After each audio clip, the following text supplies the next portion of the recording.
Assalamualaikum. Waalaikumsalam warahmatullahi wabarakatuh. Selamat siang Bu Evi. Selamat siang Ibu. Apa kabar hari ini? Alhamdulillah luar biasa, sehat, semangat, kuat, Alhamdulillah. Gimana tadi ngajarnya lancar? lancar. Ya, ini kita mau ada bincang-bincang nih sedikit tentang persiapan observasi nanti kita di bulan Agustus ya Bu ya. Nah, untuk di kegiatan praobservasi ini ada beberapa hal yang ingin saya ketahui gitu dari Ibu ya. Kira-kira tujuan pembelajaran yang ingin Ibu capai dulu untuk pembelajaran di observasi kita nanti. Baik, adapun pembelajaran saya ini berpusat pada yaitu pada pelajaran IPAS, Ya. di mana topik saya akan membahas tentang perkembangbiakan tumbuhan. Oke, perkembangan. Perkembangbiakan tumbuhan. Di sini saya mengharapkan bahwa anak-anak itu mampu mengidentifikasi bagian bunga, kemudian dengan fungsinya, kemudian mendeskripsikan nanti bagaimana cara penyebarannya, sehingga anak paham di kemudian hari bahwa mereka itu di alam bisa mengidentifikasi tumbuhan dengan jenis-jenisnya serta bagaimana penyebarannya. Oke. Jadi itu yang saya harapkan ketika nanti pembelajaran berlangsung. Oke. Kira-kira di sini kemampuan Ibu yang mana sih dalam kelas yang ingin Ibu kembangkan gitu nanti di kegiatan observasi? Baik, dalam hal ini kemampuan yang paling ingin saya kembangkan adalah yang pertama, kemampuan dalam menguasai kelas. Ya. Karena bagaimanapun perjalanan pembelajaran dalam kelas, kalau kelasnya tidak kondusif, maka pembelajaran tidak akan berlangsung. Kemudian saya juga akan mengembangkan bagaimana caranya memotivasi siswa agar siswa itu aktif dalam pembelajarannya.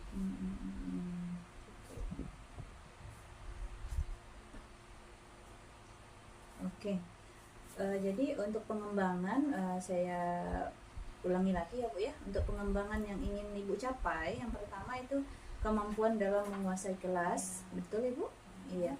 Kemudian yang kedua yang ingin Ibu kembangkan itu adalah cara memotivasi siswa agar aktif dalam pembelajaran. Oke.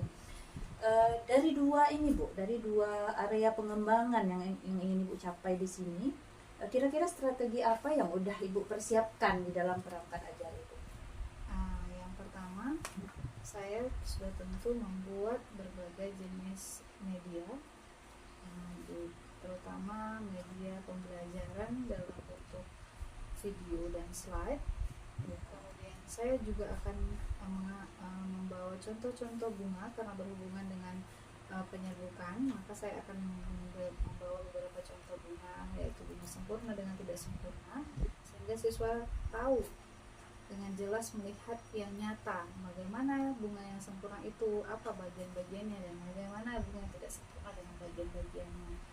Kemudian saya juga sudah menyiapkan LKPD untuk pengembangan kemampuan siswa agar kita juga mengetahui bagaimana siswa apakah sudah mengerti atau belum dengan pembelajaran yang sudah dilakukan.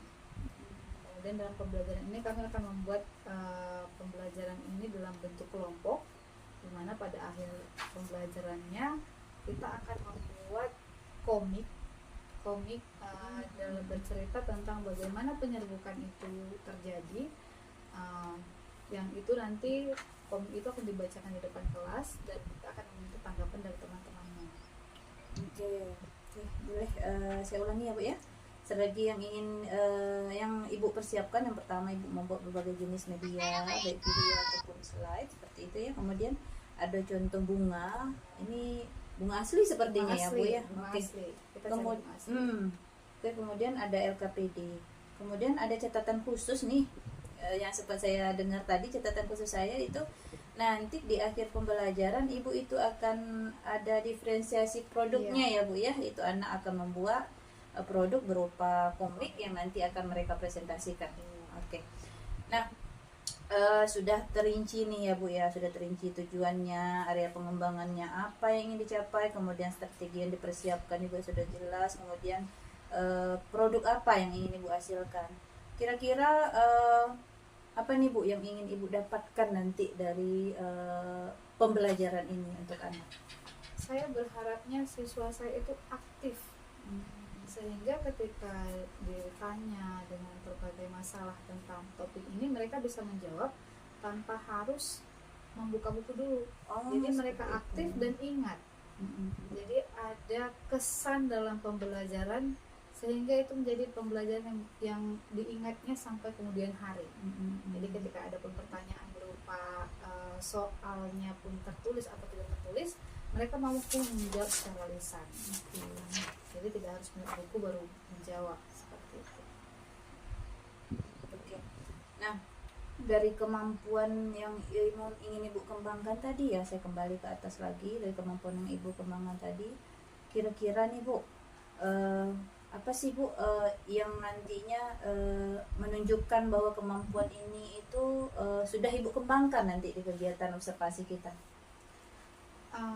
Untuk melihatnya, saya rasa bisa dilihat dengan keaktifan siswa. Ketika saya sudah mengembangkan, saya berharapnya siswa aktif. Jadi dengan itu bertanda berarti saya sudah mulai mengembangkan kemampuan yang saya harapkan dikembangkan dalam kegiatan itu. Oke. Sudah jelas sekali ya Bu ya, sudah lengkap sekali. Dan semoga nanti ketika kegiatan observasi kita laksanakan dan kita rencanakan di bulan Agustus bisa terlaksana, dan apa yang kita harapkan kita kembangkan tadi bisa kita capai, dan saya berharap di kegiatan observasi nanti itu bisa terlaksana sesuai apa yang sudah kita rencanakan ya Bu ya. Kemudian nanti setelah observasi kita akan bertemu kembali nanti di kegiatan pasca observasi. Di sana kita akan diskusi lagi bagaimana pelaksanaan dari praktek observasi yang sudah Ibu lakukan. Mungkin untuk hari ini cukup sekian diskusi kita, dan semoga ini bisa diskusi kita hari ini bisa menjadi pemantik untuk kita ke depannya bisa sama-sama berkembang dalam pembelajaran. Terima kasih Bu Epi. Sampai ketemu lagi besok, lusa dan selanjutnya. Terima kasih. Assalamualaikum warahmatullahi wabarakatuh.